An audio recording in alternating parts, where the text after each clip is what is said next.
Le 2 février, la plateforme de streaming dévoilera son adaptation du roman culte de Richard K. Morgan, Carbone modifié.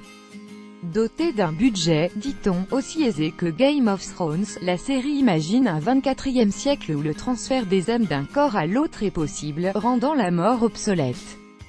Le fantastique et la science-fiction sont un genre porte-bonheur pour Netflix. La plateforme de streaming lui doit de grands succès critiques et publics Dark et Stranger Things. La firme est peut-être en passe de réitérer cet exploit le 2 février prochain avec sa prochaine série originale Altered Carbon, dont elle vient de dévoiler une ultime annonce. Au générique des 10 épisodes figurent Joel Kinnaman, Suicide Squad, House of Cards, et James Purefoy, Rome, The Following, sous la houlette de Laeta Kalogridis.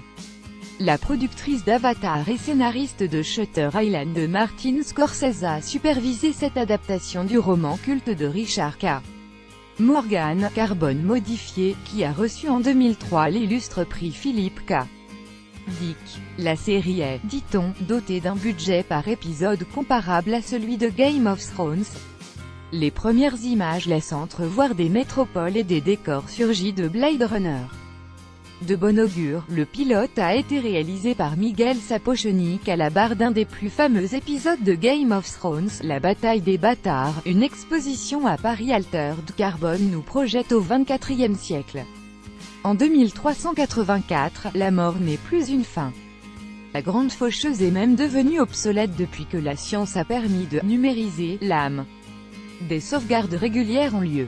Pourvu que l'on en ait les moyens, il est possible de transférer l'âme de corps en corps. Pour Takeshi Kovacs, Joel Kinnaman, mourir est son métier. Membre des corps diplomatiques, les troupes d'élite du protectorat des Nations Unies expédiées à travers la galaxie, il est mort à de multiples reprises. Mais cette fois, si on le ramène sur Terre au bout de 250 ans d'hibernation, c'est pour mener une enquête délicate.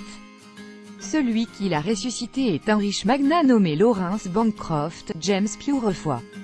L'entrepreneur, né en 2019, souhaite que Kovacs élucide les circonstances dans lesquelles il a trouvé récemment et brièvement la mort.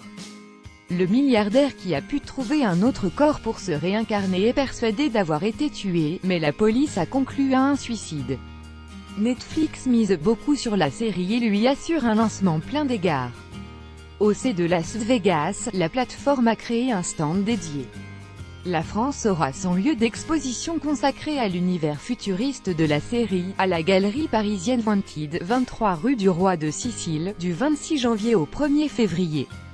Les éditions Brajlon rééditent l'ouvrage de Richard K. Morgan, le 14 mars prochain.